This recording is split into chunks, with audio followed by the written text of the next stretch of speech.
Hey, everybody, and welcome to a very, very special talking edition of Jordan and Caedo Talk. I I'm not really sure what to call this. What do you think, Caedo? don't know. Well, in any case, it's just me and Caedo for today. I'm Jordan M, and this is Caedo Genesis. If you don't know, I'm one of the hosts of Holotapes Weekly Podcast, which you can check out by clicking the links in the description. And he is Caedo Genesis, the creator of so many wonderful guides, and now soon to be a Let's Play series. You can check out his channel by also clicking a link in the description down below. Yes, and if there's any question, yes, there will be content on Fallout 4 after it is released. Yes, from both of our channels. I'm not giving a timeline because we are all going to be hermits for at least a week or two. Yeah, absolutely.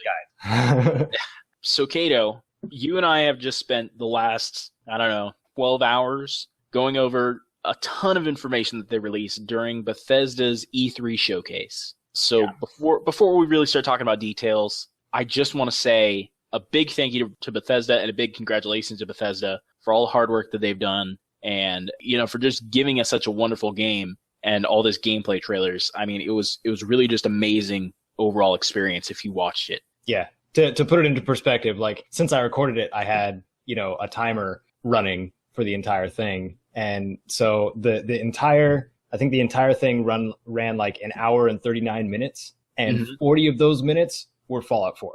Just straight Fallout 4 video. Or just Fallout in general. Yeah, we got concept art, we've got gameplay footage, we saw some character creation, we saw a little bit of the tutorial, maybe even a little bit of story, not too much. We're only going to be talking about what they gave us, so there's no spoilers. So if you're worried about spoilers, don't worry about it. But anyways, if you haven't seen it, we'll have a link in the description down below to Bethesda's YouTube channel where you can find all the videos and check those out. So, Caedo, are you ready to get into the meat of this? Oh, man. Am I ever? Well, I don't think any of us are truly ready, but we can try. It's something that we train years for, and we're never truly ready. All right, so first, right off the bat, we're going to go in order of what they say in what they talk about in the showcase. So if you're following along, if you watch the video, you'll know kind of how this is going to progress, and we'll talk about it from there. So first off, I think the biggest thing that Todd came out and said right off the bat was they started working on this right after Fallout 3.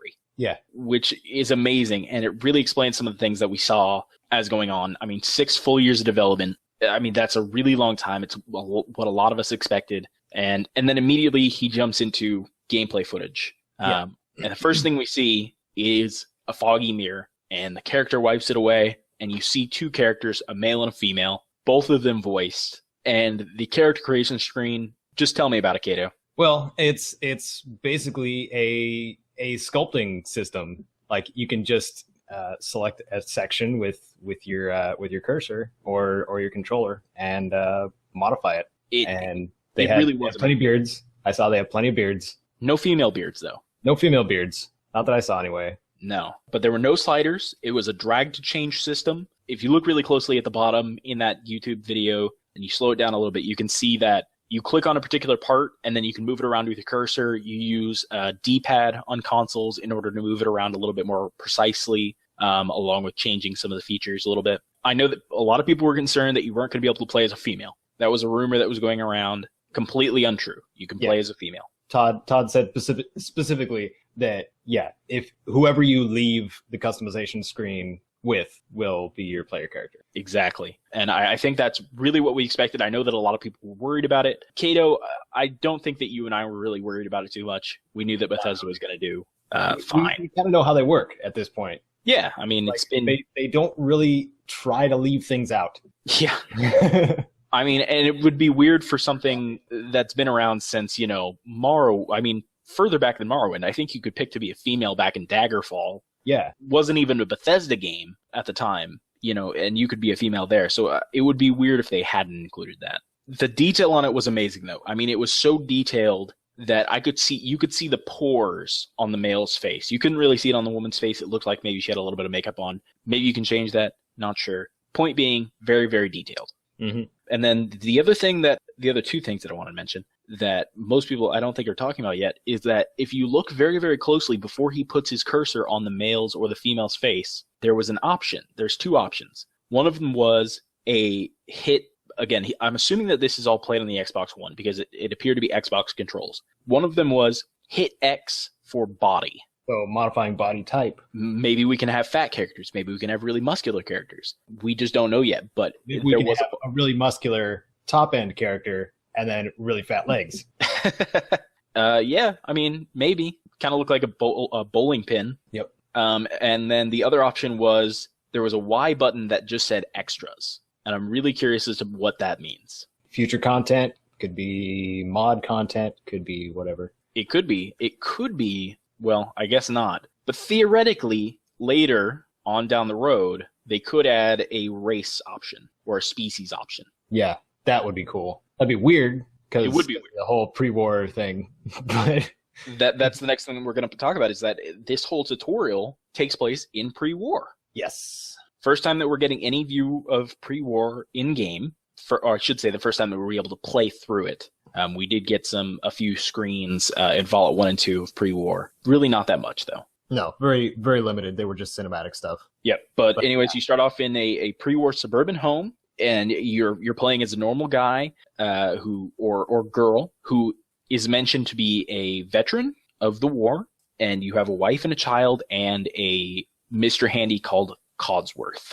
Oh, you want to mention the Library of 1,000 Names? Right. So one of the coolest things about they've done a really, really good job with voice acting. Todd said that the voice actors have recorded over 1,000 of the most popular names, and that if you pick one of those names as your character's name, that name will be repeated by NPCs. Yep. Or at least Codsworth. Like that's all he said. Yes. I'm assuming it's more than just Codsworth, but yes, Codsworth was the only one that we saw actually saying names out loud. So other things about this early tutorial, we see a guy from Vault Tech come to the door, and he helps you to assign your special skills. All the special skills look pretty similar. Some of the most noticeable differences. Perception no longer mentions anything about the compass at the bottom, about being able to spot enemies. Endurance now says changes. I'm sorry, I forgot the exact wording, but it now affects AP drain from sprinting. So we now have sprinting official within Fallout 4. Yes. Which is very exciting. Charisma doesn't mention anything about companion nerve. Intelligence doesn't mention anything about skill point gained. It mentions experience points gained at each level. So we don't really know if that means that skills are being changed around a little bit, or that intelligence is now changes how much experience you get for doing certain things instead of how many skill points you gain. Yeah. What are your thoughts on that? Well, we know that it's a growth and change kind of scenario for Bethesda and their newest title, or newest open world title, I should say. Yeah. Everything we see here is an upgraded version of what they've done before, or just like a completely different system that works easier. Yeah, it does seem like they simplified a little bit. Yeah.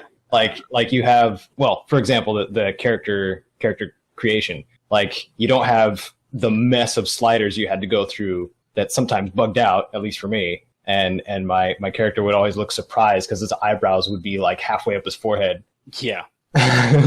You don't have to worry about that anymore. And that's something that's actually nice. Yeah, it is. It absolutely is. It's very nice. Let's see. We didn't see a trait system at all, which I'm kind of sad to say. I don't know if that means that there's no Wild Wasteland. I don't know. We could. It may not just have not been shown. Maybe we will get a trait system. I know that personally I was looking forward to it. I know a lot of other people weren't.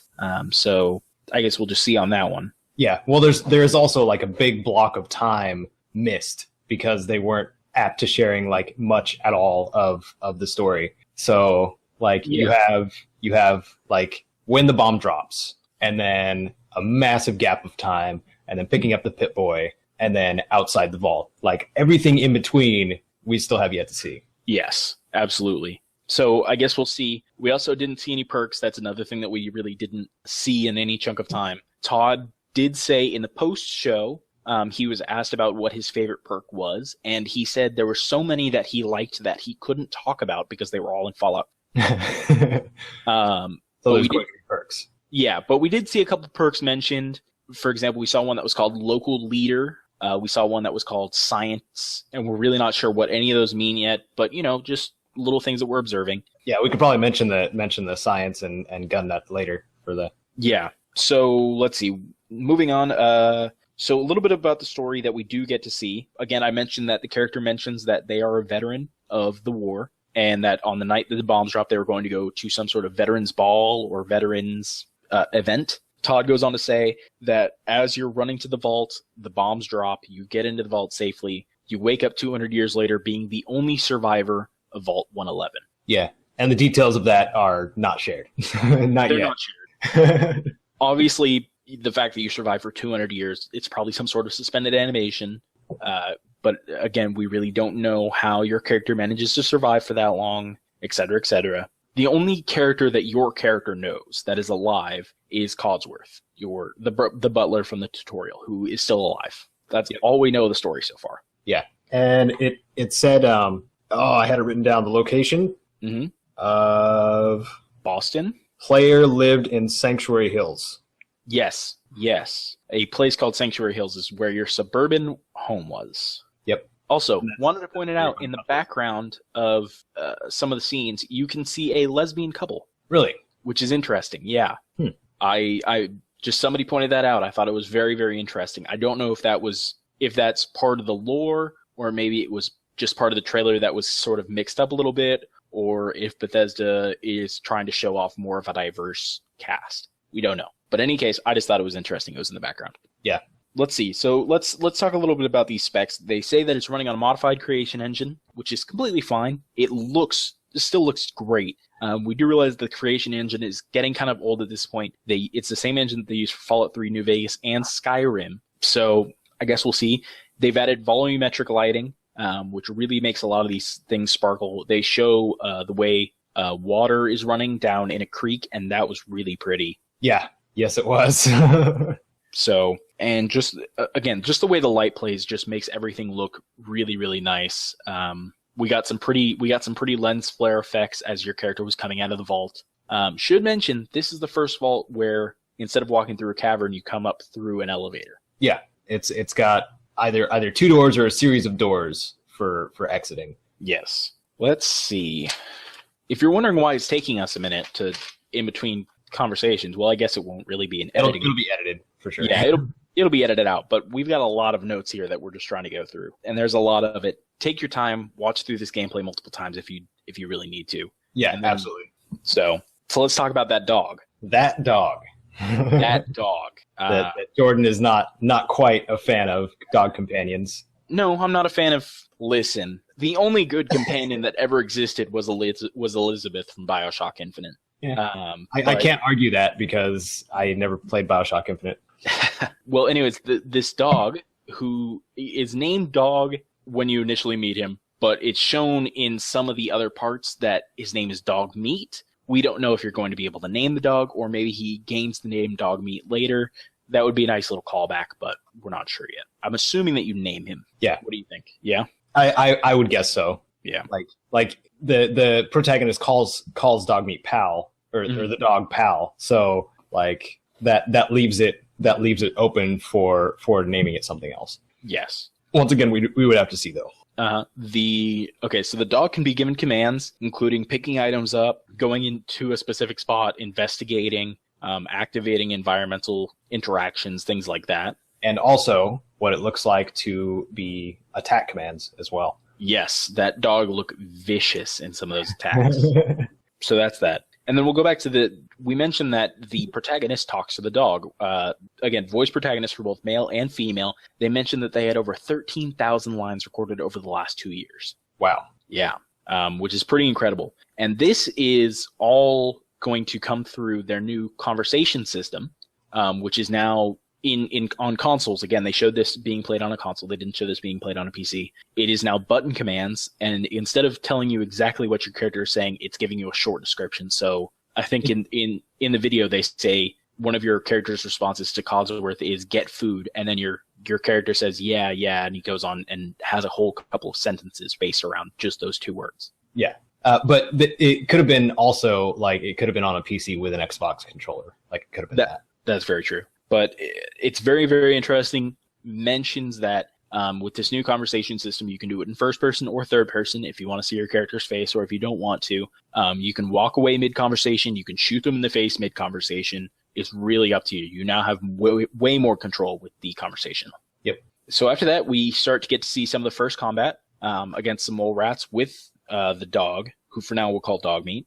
So you and Dog Meat are fighting off some mole rats. Well, when you first see the combat, you see the mole rats come out of the ground like a mole rat would, which is really cool. And it seems like it's incorporated with a lot of different enemies when you see the stuff later on. Mm-hmm.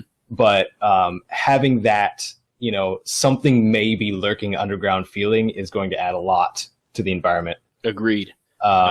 Being that is probably going to be like just a part of the combat. You also have V.A.T.S, which looks like it had at least for targeting purposes and stuff like that, it looks like it had a substantial change. Not just the targeting's still there and the percentages and skill-based stuff, but you also have it slow down instead of stop entirely. So like that basically gives you a sense of urgency, like when you're in the middle of a fight, instead of just like, stopping in V.A.T.S. You go make yourself a sandwich and come back and it'll still be there. It's not going to happen. Yeah, I feel like that was a really good way for them to balance the way that V.A.T.S works. I mean, before it seemed a little overpowered, and, we all really enjoy it because it's a callback to the original turn-based system of Fallout 1 and 2. But I think that this was a really good way to balance it with this sort of slow motion thing. Just like you said, there's still going to be a sense of urgency, and it's going to feel like you have to do things very, very quickly to get those enemies dead. Mm-hmm. And also the crit counter. I'm not quite sure how that's going to work, but it looks neat. Yeah, it does look very neat. It also looks like V.A.T.S has more targeting choices. It looked like maybe you're going to be able to pinpoint more specifically eyes or tail instead of just right leg, front leg, torso and head. Yeah, it may also be, like, I've been looking at it for quite a while now. Like, that's what I have up right now. Mm-hmm. Is there's other videos. There's the keynote, the Microsoft keynote gameplay Fallout 4 thing that Todd Howard did too. Yep. And it shows a little bit more gameplay versus a Deathclaw, and it has 8 things you can target instead of 5. It's not saying exactly what they are, but there's 8 things you can target on this Deathclaw, and this may be like targets to sections of its body or targets to things that would be considered weapons or armor on it. We don't know. Could be some of the other things. There's health values, and then there's like no health values on some of them. So I don't know. I guess on that one we're really just gonna have to see. It would be interesting if they started considering certain things on animals to be weapons or armor. For example, if I can shoot off some of the talons on a Deathclaw, that'd be pretty cool to take out. Or shoot off the horns, Yeah, to take out its so-called weapons. Yeah. Some of the other things that we want to mention about combat: true iron sights are coming back. You're actually going to be able to look down the scope. With some scoped weapons, there was a hold your breath option, which will probably draw from AP, or there will be a breath meter, one of the two. But it looked like sniping definitely had sort of a heavy feeling to it finally. Yeah, like mechanics designed specifically for sharpshooter type characters. Yeah, and then the only other thing that I really wanted to mention was the XP system is totally back. It looks very, very similar. The character was getting XP for each kill, things like that. Yeah. So going back to the mole rat encounter, the entry wounds looked like they had depth. Yes, they absolutely did. It didn't just look like a texture that was put onto the side of an enemy. Yeah, it didn't look like a decal. It looked like the bullet actually penetrated the mole rat on its death. So and every shot looked like it had something coming out of it that looked like actual gore instead of just sort of like a blood splatter. Yeah. Which was very, very cool. Some of the other enemies that we got to see, mole rats, super mutants, radaroaches, something called a blood bug, something called a synth.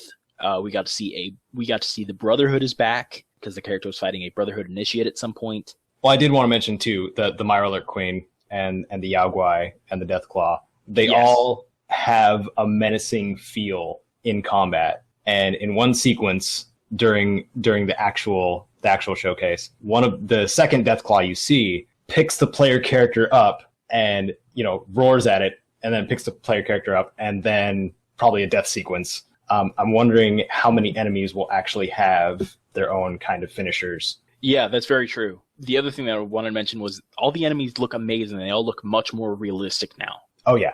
Behemoths are making a return from 3, but they look more, they're not so giant now. They're kind of just a bigger version of a super mutant. Yeah, I think what we're trying to go with is like everything is more proportionate to the world. Yes, which is definitely an awesome thing. Like the one defining character of the Death Claws specifically, like their shoulders aren't so wide. Yeah, and they looked more lizard now instead of monster. Right. Which is definitely, more along the lines of what they were supposed to be. So that's very interesting. And they could probably fit in the doorway.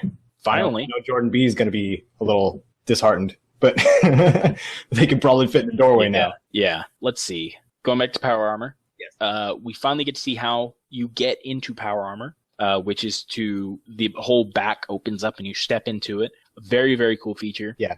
Power armor now has its own UI system, which is interesting. Yeah, it's part of the layered armor that they're going to have. That's right. Layered armor was a big thing that they were talking about. So it looks like you can put on pieces of armor, you can put on clothing on top of that, and put power armor on top of that, and sort of layer it how you want. Power armor, now some versions have jetpacks. Some versions you can pick up turrets, things like that. Jetpacks also look like they use AP as fuel. So that's interesting. Something to that effect. And then, Caedo, do you want to talk about your favorite thing about the weapons now? There's quite a few. Quite a few being over 100 with more than 700 mod options. Yeah, well, they had a detailed look at the Pip-Boy, and then that's when they introduced like Fallout Shelter and all that stuff. When you look at the Pip-Boy, they showed the layer armor system, and then the weapons and stats, and then later they showed the workbench, which is going to take part in a lot of things if you like customizing anything. So I think I had word for word almost from Todd Howard, over 50 base weapons and over 700 modifications for said weapons. So basically endless possibilities for like any play style for combat that you want. And I think when they were showing it too, they had at least 4 variations of baseball bats that they were showing on there. One of the additions was razor blades. I remember that. Yeah, it looks like in a lot of the actual guns we were getting a type of muzzle, a type of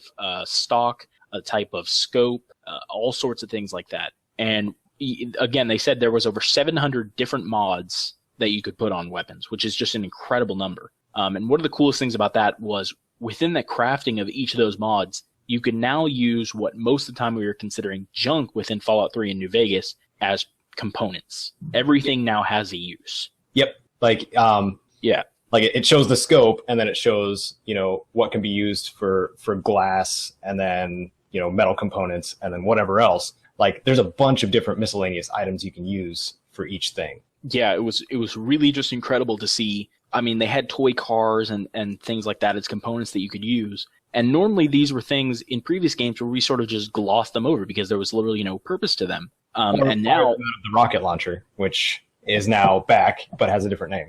It's now, I think they now call it the junk jet. Yes. Which is awesome, and it had its own mods for that too. Yep. But I think it's just awesome the way that they finally managed to make it so that way junk mattered. It wasn't just there for decoration. Everything has a purpose. Yeah, and they pride themselves in that too. Yeah, absolutely.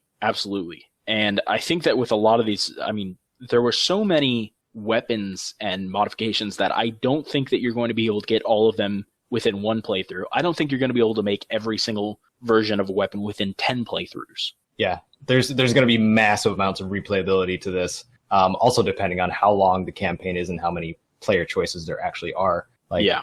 You're going to play this for a long time. Yeah.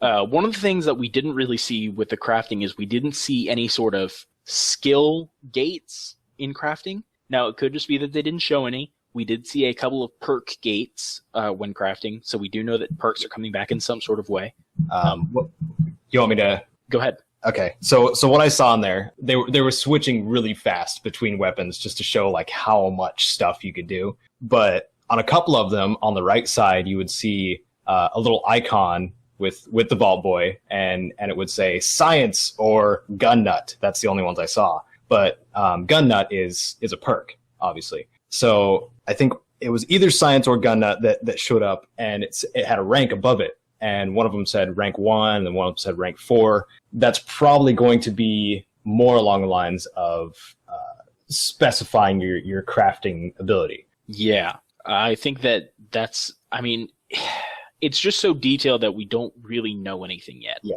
and you would see also like during the crafting sequence, you also saw the player gaining experience after they crafted something. Yes, So it's a very good point. Maybe going directly into that perk or something. We don't know. Yeah.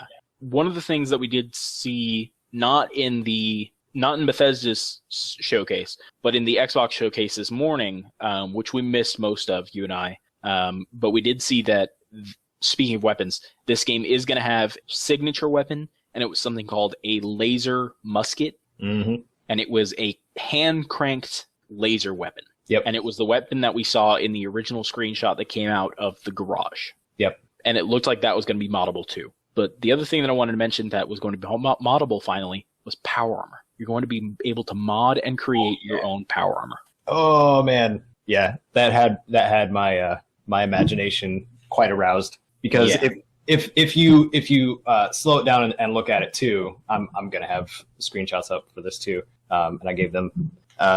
You have the T51B. I was looking at the UI for these. The T51B is coming back. The T45B, I'm not sure if that's a typo because it's T45D normally. Yeah.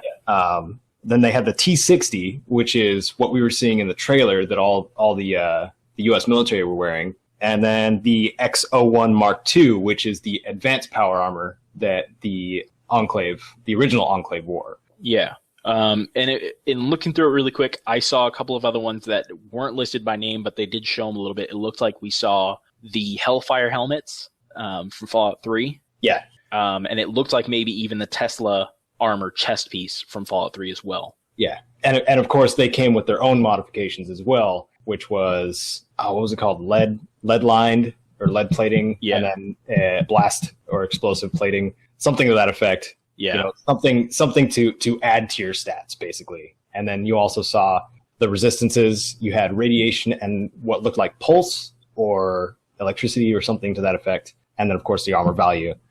Yeah, and something that I did want to mention about power armor that we did see, it looks like either it's going to be very, very powerful within the game, something that you're going to be wearing all the time, or it's going to be something more along the lines of you have a certain amount of use per X amount of time. Yeah. Because the way that it looked like it was used with the unique UI and everything like that, it almost looked like more like a power-up instead of what we're expecting from power armor, which was more like just another armor that you wore.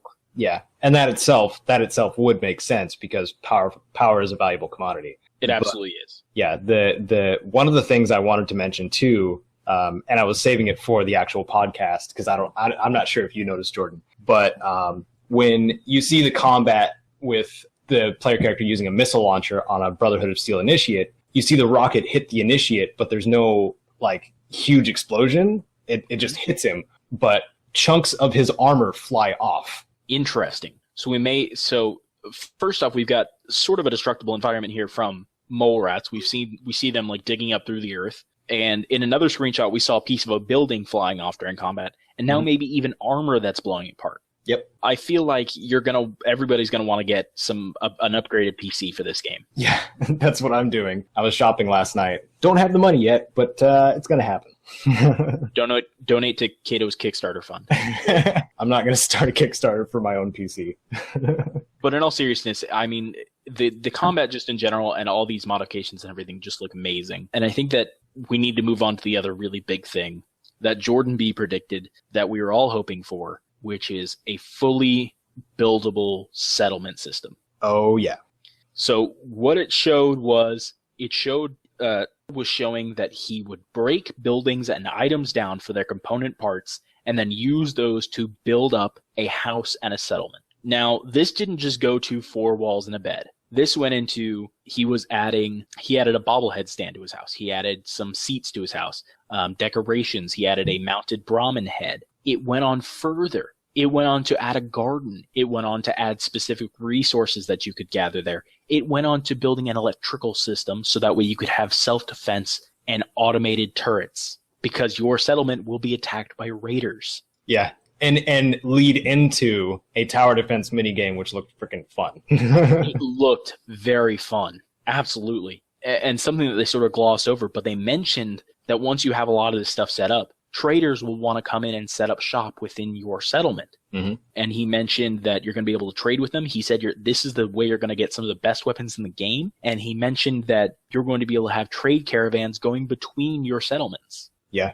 Which is just absolutely incredible. So, I mean, really, Caedo, what else were you thinking about this? What was running through your head when you watched this initially? I was worried about how much time I would spend just customizing things. Like that's usually my initial reaction when I see something so sandboxy that I'm just like, crap, danger. Because it's one of those things like I've gone through like severe game addiction, like, you know, producing nothing for months at a time, just playing in a sandbox, because that's what they do for me. I used to get a sense of fulfillment just by building my own freaking world that I could live in and escape to, and not even worrying about anything outside. Yeah. So it's a dangerous thing for me. But the amount of potential in this and the simplicity of it, because you got, you know, a taste of the user interface for it. It looks really simple for shaping and molding whatever kind of place you wanted to do. Breaking down something to its foundation and then building it back up like that. That's really freaking awesome. And then not only could you have one settlement or one house, you can have multiple settlements spread across the Boston wasteland. Yeah, absolutely. And I think that one of the other really cool things about it that, again, I feel like they just glossed over it. And they were going through so much information, I don't really blame them. But it looks like you had a lot of customization even within the sandbox. I mean, because they started with showing you just sort of this wooden hut that you could build. And then they moved up to this, like, a metal walled building, and it looked all the way up to like advanced rooms with like computers and stuff. Yeah.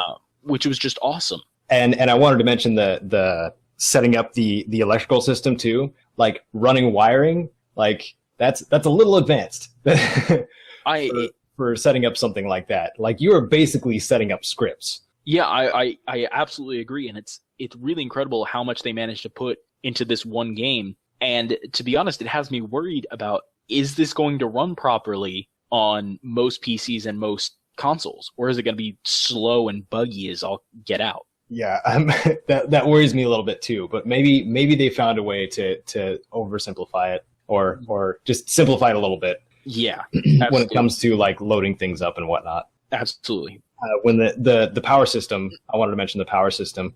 You can set up a terminal to control certain things on that power setup, like, you know, the turret's friend or foe. It had different lighting settings for different colors of lighting and stuff like that. Yep, that's right. They had in their demonstration, they had a pixelated Vault Boy built out of lights. Yeah. Very, very cool. But they also said that this is completely optional. It's not going to be a required part of the game in any way.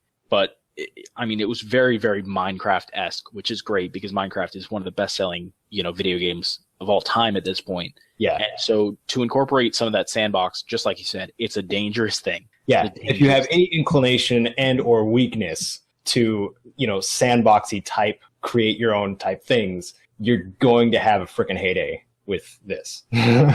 Yeah. I'm going through my notes here trying to figure out what we haven't talked about.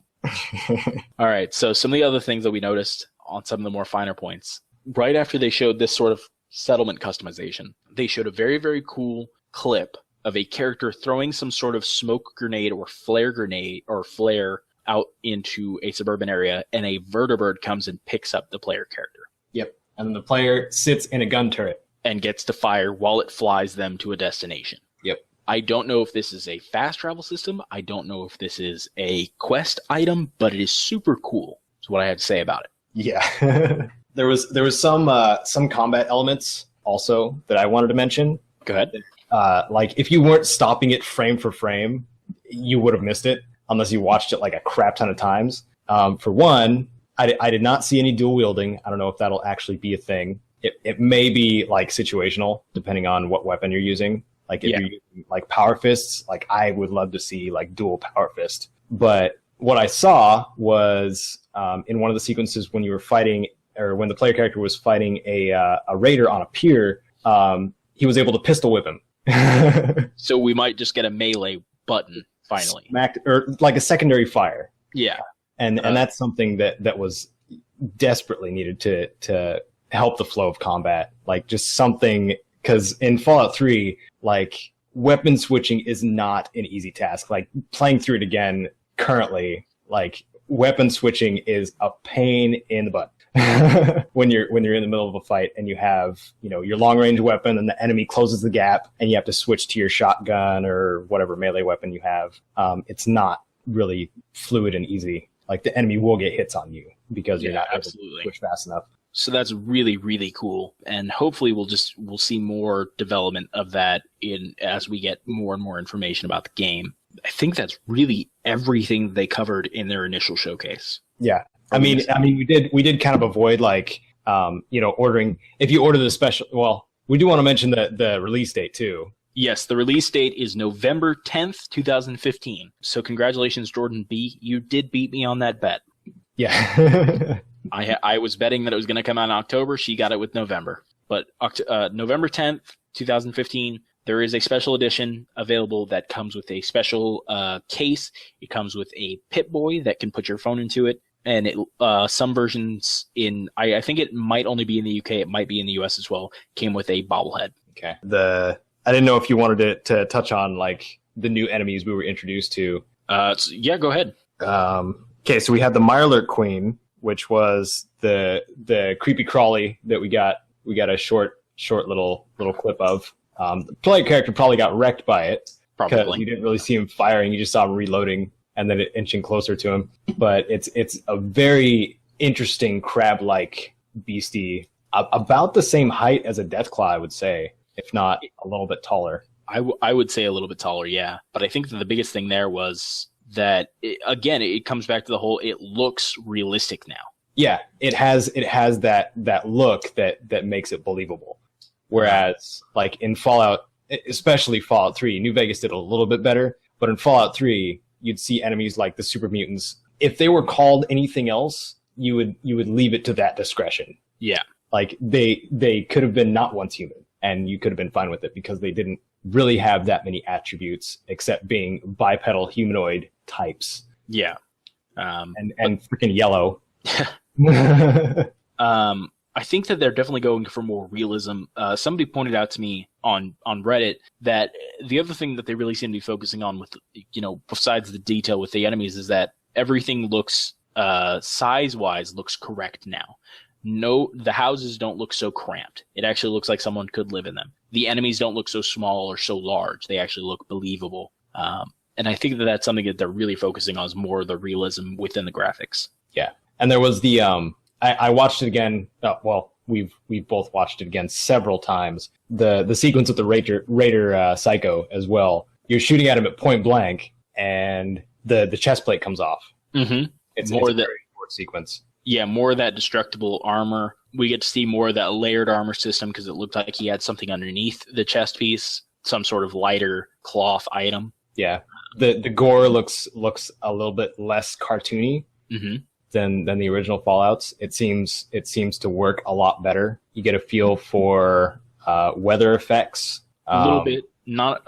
Hopefully we'll still be able to see more in the future, but yeah, we did get a little bit of that weather effect in there. Yeah, in the jetpack sequence. I mean, the jetpack takes a lot of attention, and the giant minigun that the character's carrying around. But you see raindrops on the HUD, mm-hmm. which is cool. Yeah, definitely very, very cool. I'm curious as to if you're only going to see that if you're in first-person mode, or if they're going to make it so that it's in third-person too. I would guess, for realism's sake, you want to do it only when they're in first-person mode. But yeah. It would be, In that sequence in particular, it's in third-person, but it's probably just because the character's using a jetpack. Mm-hmm. But I don't know if it'll be usable in first-person. That would be cool. It would be. Let's see. Synths, look like some kind of android, as they're called. Yeah, they are basically androids. We don't know much beyond the fact that they're called synths and they use energy weapons. Going back to the whole Raiders thing, we got a lot of different types of Raiders. They listed Raider Veteran, Raider Scum, Raider Psycho, a couple of others. We got Blood Bugs, which look to be some sort of mutated mosquito. That's something that people don't want.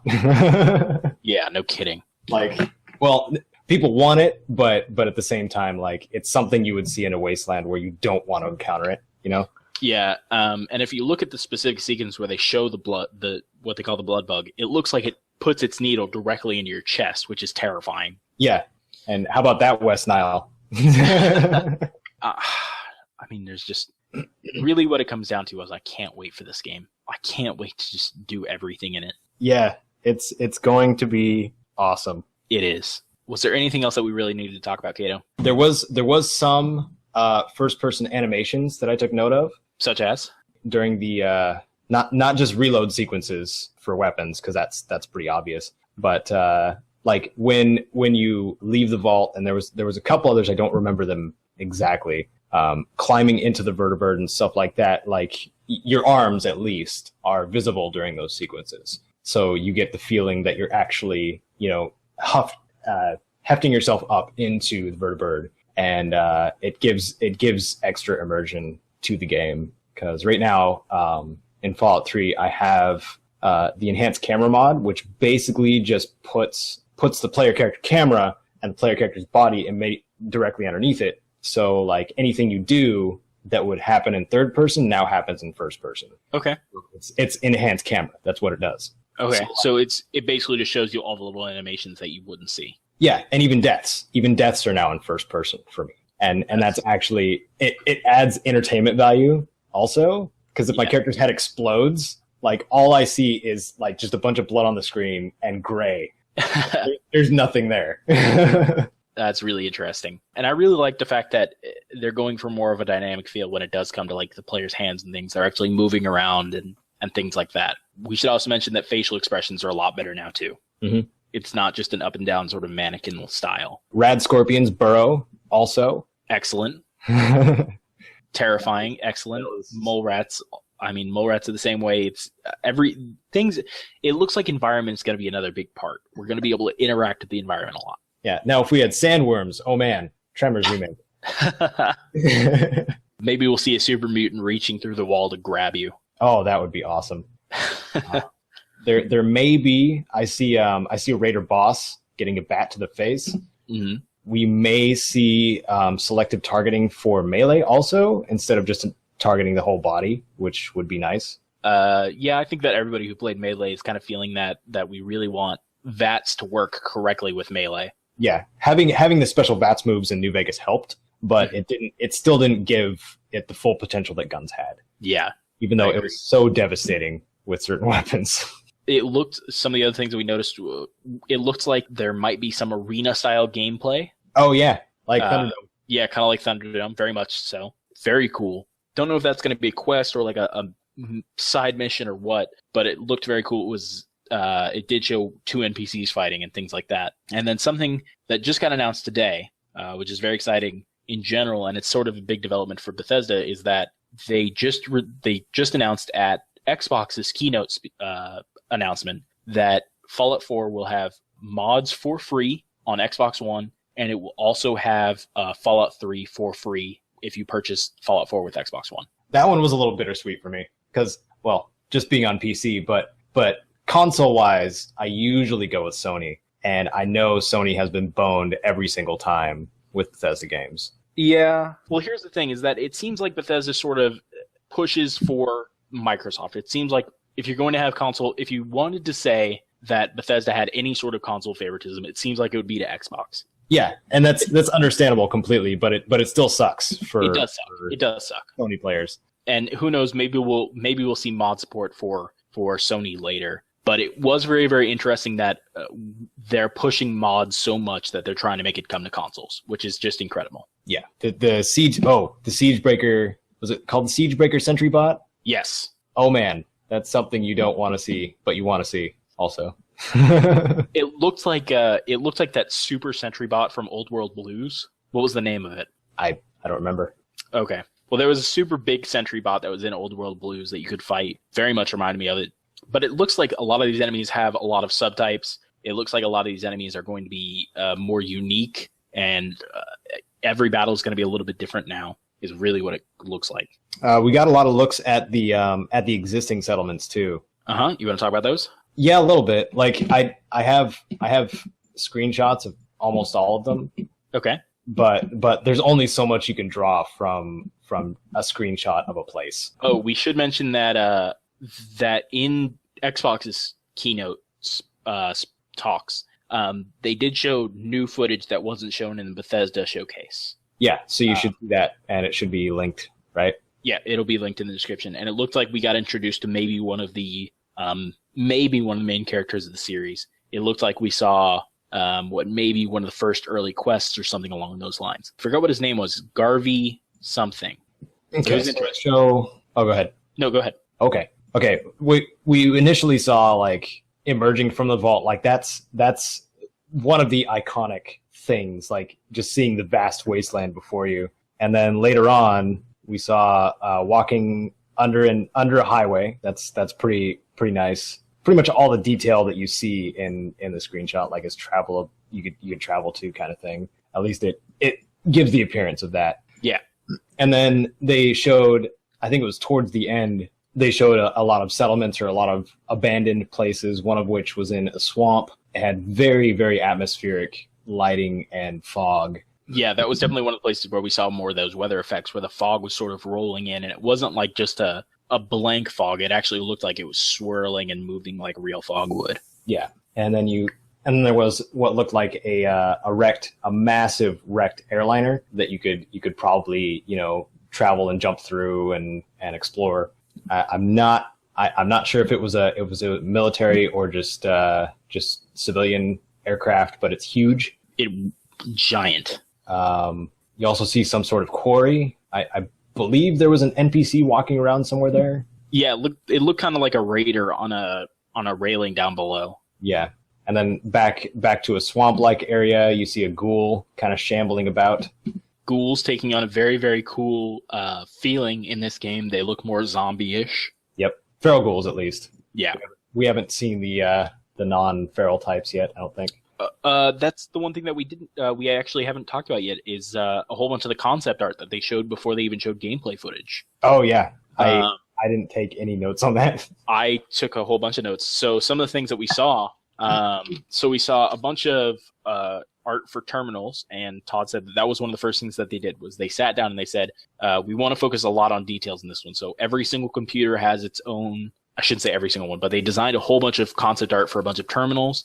They showed concept art for armored super mutants, concept art for a ghoul pirate, more red rocket gas, and mentioning the memory den again in a different place this time, not Skull A Square like they showed in some of the early screenshots. So maybe memory den will be a reoccurring thing. Maybe it'll be a save point. Maybe it'll be some sort of regular place that you can go to. We don't know yet. Yeah, and there was no hardcore stuff mentioned yet. No, hopefully we'll see those. A lot of people liked it in New Vegas. I really look forward to what kind of stuff that they'll put in. Like maybe it could even be a trade. Like that would be cool. So you would have to play it all the way through on hardcore. Yeah. There'd be no turning back. Yeah.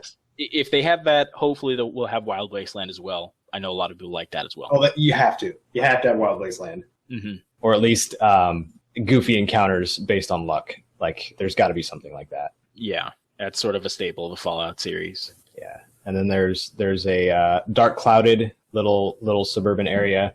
Looks kind of like a small, just a really small shop with vending machines and an ice machine out front. Pretty gloomy area that you see there, kind of like Western Washington or Western Oregon. Yeah, it seemed like on a whole, the whole area of the game seemed sort of swampy on the outskirts, other than in the main areas. Yeah, there's some spots that look more forested and just, well, of course, burnt. But yeah, it looks like there's just a lot of variations on environment depending on where you are.